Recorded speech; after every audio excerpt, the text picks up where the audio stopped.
ನ್ಯಾಯಸ್ಥಾಪಕರು 6ನೇ ಅಧ್ಯಾಯ 14ನೆಯ ವಾಕ್ಯ. ಯೆಹೋವನು ಅವನನ್ನು ಚೆನ್ನಾಗಿ ನೋಡಿ, ನಾನು ನಿನ್ನನ್ನು ಕಳುಹಿಸುತ್ತೇನೆ, ಹೋಗು, ಈ ನಿನ್ನ ಬಲದಿಂದ ಇಸ್ರಾಯೇಲ್ಯರನ್ನು ಮಿದ್ಯಾನ್ಯರಿಂದ ಬಿಡಿಸು ಎಂದು ಹೇಳಿದನು. ಈ ವಾಕ್ಯದಲ್ಲಿ ದೇವರು ಗಿದ್ಯೋನನ ಸಂಗಡ ಮಾತನಾಡುತ್ತಿರುವಂಥ ಸಮಯದಲ್ಲಿ ನುಡಿದಂಥ ಸಂಗತಿಗಳನ್ನು ವಿವರಿಸಲಾಗಿದೆ. ನೋಡುವಂಥ ಸಮಯದಲ್ಲಿ ಆ ದಿವಸಗಳಲ್ಲಿ ಇಸ್ರಾಯೇಲ್ಯರು ಮಿದ್ಯಾನ್ಯರ ಕಾಟದಿಂದ ಬಹಳವಾಗಿ ಬಾಧಿಸಲ್ಪಟ್ಟಿದ್ದರು. ಅವರಾದರೂ ಇಸ್ರಾಯೇಲ್ಯರು ಬೆಳೆಗಳನ್ನು ಬೆಳೆದು ಇನ್ನೇನು ಕೊಯ್ಯುವಂಥ ಸಮಯದಲ್ಲಿ ಗುಂಪಾಗಿ ಬಂದು ಎಲ್ಲವನ್ನೂ ಕೊಳ್ಳೆ ಹೊಡೆದುಕೊಂಡು ಹೋಗುತ್ತಾ ಇದ್ದರು. ಈ ರೀತಿಯಂಥ ಭಯದಲ್ಲಿ ಇಸ್ರಾಯೇಲರು ಜೀವಿಸುತ್ತಾ ಇರುವಾಗ ದೇವರು ಅವರ ಮಧ್ಯದಲ್ಲಿ ಒಬ್ಬ ನ್ಯಾಯಸ್ಥಾಪಕನನ್ನ ಎಬ್ಬಿಸುತ್ತಾ ಇದ್ದಾರೆ. ಅವನ ಹೆಸರು ಗಿದ್ಯೋನನು. ನೋಡುವಂತ ಸಮಯದಲ್ಲಿ ಗಿದ್ಯೋನನು ಮಹಾಪರಾಕ್ರಮಶಾಲಿಯಾಗಿ ಧೈರ್ಯಶಾಲಿಯಾಗಿ ಇರಲಿಲ್ಲ.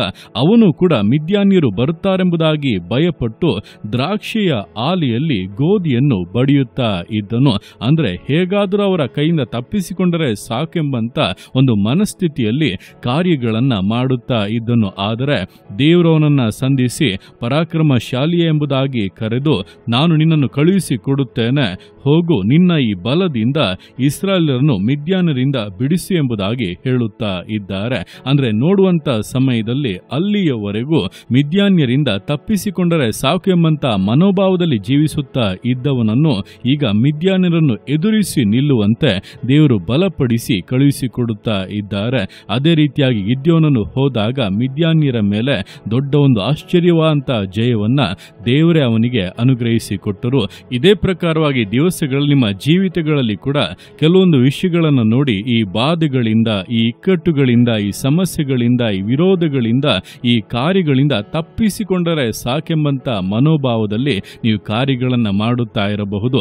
ಆದರೆ ದೇವರು ಹೇಳುತ್ತಾ ಇದ್ದಾರೆ, ಮಗನೇ, ಮಗಳೇ, ನೀನು ತಪ್ಪಿಸಿಕೊಳ್ಳಬೇಕೆಂಬಂತ ಮನೋಭಾವದಿಂದ ಕಾರ್ಯ ಮಾಡಬೇಡ, ಬದಲಾಗಿ ಎದುರಿಸಿ ನಿಲ್ಲು. ನಾನು ನಿನಗೆ ಬಲವನ್ನು ಕೊಡುತ್ತೇನೆ, ನಾನು ನಿನಗೆ ಧೈರ್ಯವನ್ನು ಕೊಡುತ್ತೇನೆ, ನಿನಗೆ ಜಯವನ್ನು ಉಂಟು ಮಾಡುತ್ತೇನೆ, ನಾನು ನಿನ್ನ ಸಂಗಡ ಇದ್ದು ನಿನಗೋಸ್ಕರ ಯುದ್ಧ ಮಾಡುತ್ತೇನೆ, ನೀನು ಎದುರಿಸಿ ನಿಲ್ಲೆಂಬುದಾಗಿ ನಿಮ್ಮನ್ನ ಬಲಪಡಿಸುತ್ತಾ ಇದ್ದಾರೆ. ಅಂದು ಗಿದ್ಯೋನನ ಸಂಗಡ ನಿಂತು ಕೇವಲ 300 ಜನರ ಮೂಲಕವಾಗಿ ಇಡೀ ಮಿದ್ಯಾನ್ಯರ ಮೇಲೆ ಪೂರ್ಣ ಜಯವನ್ನು ಅನುಗ್ರಹಿಸಿದಂತಹ ದೇವರು ಈ ದಿವಸಗಳಲ್ಲಿ ನಿಮ್ಮ ಜೀವಿತಗಳಲ್ಲಿ ಕೂಡ ತನ್ನ ಪರಾಕ್ರಮದಿಂದ, ತನ್ನ ಭುಜಬಲದಿಂದ ದೊಡ್ಡ ಜಯಗಳನ್ನು ಉಂಟು ಮಾಡಲಿದ್ದಾರೆ.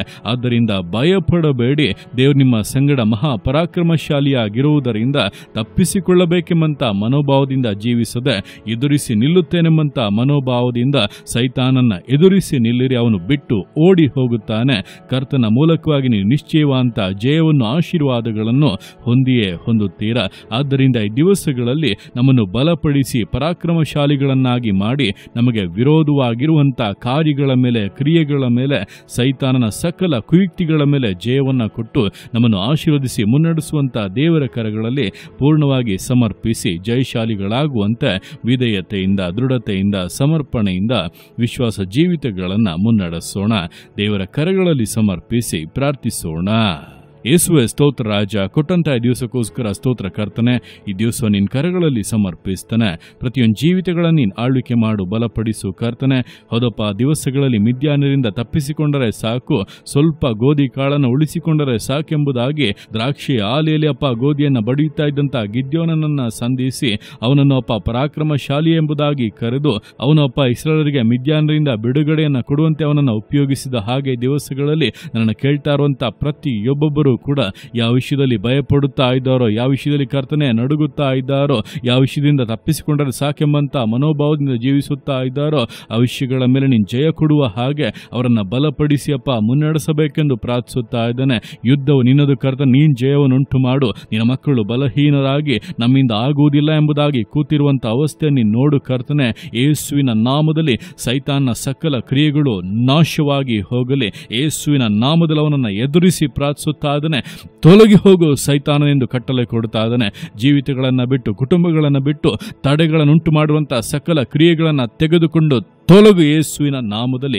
ಈಗಲೇ ಬಿಡುಗಡೆ ಸಂಭವಿಸಲಿ, ಈಗಲೇ ಆರೋಗ್ಯ ಉಂಟಾಗಲಿ, ಈಗಲೇ ಆಶೀರ್ವಾದ ಮೇಲುಗಳು ಸಂಭವಿಸಲಿ ಯೇಸು ಕ್ರಿಸ್ತನ ನಾಮದಲ್ಲಿ.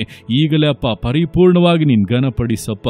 ನಿನ್ನ ಮಕ್ಕಳನ್ನು ಉದ್ಧರಿಸು, ಸ್ವತಂತ್ರಗೊಳಿಸು, ಆಶೀರ್ವದಿಸು, ನಿನ್ನಲ್ಲಿ ಹರ್ಷಿಸುವಂತೆ ಕಾರ್ಯಗಳನ್ನು ನೆರವೇರಿಸಿಕೊಡು. ಪ್ರತಿಯೊಬ್ಬೊಬ್ಬರು ಅಪ್ಪ ನಿನಗೆ ಸಾಕ್ಷಿಗಳಾಗಿ ಬದಲಾಗಲಿ. ಅಪ್ಪ ನಿನ್ನ ಅತ್ತೆಗೆ ಮಾಡುವಂಥ ನಿನ್ನ ಪ್ರೀತಿಗೋಸ್ಕರ, ಕೃಪೆಗೋಸ್ಕರ ಅಪ್ಪ ನಿನಗೆ ಸ್ತೋತ್ರಗಳು. ಪ್ರತಿಯೊಂದು ಜೀವಿತಗಳನ್ನು ಅಪ್ಪ ನಿನ್ನ ಕರಗಳಲ್ಲಿ ಸಮರ್ಪಿಸ್ತಾ ಇದ್ದಾನೆ. ಆಶೀರ್ವದಿಸು, ಮಾನಿಸು, ಘನಪಡಿಸು. ಎಲ್ಲ ನಿನ್ನ ಕರಗಳಲ್ಲಿ ಸಮರ್ಪಿಸಿ ಎಲ್ಲ ಸ್ತುತಿಯನ್ನು ಮಾತನಾಡಿನೊಬ್ಬನಿಗೆ ಸಲ್ಲಿಸಿ ಯೇಸುವಿನ ನಾಮದಲ್ಲಿ ಬೇಡುತ್ತೆ ನಮ್ಮ ತಂದೆಯೇ. ಆಮೇನ್, ಆಮೇನ್.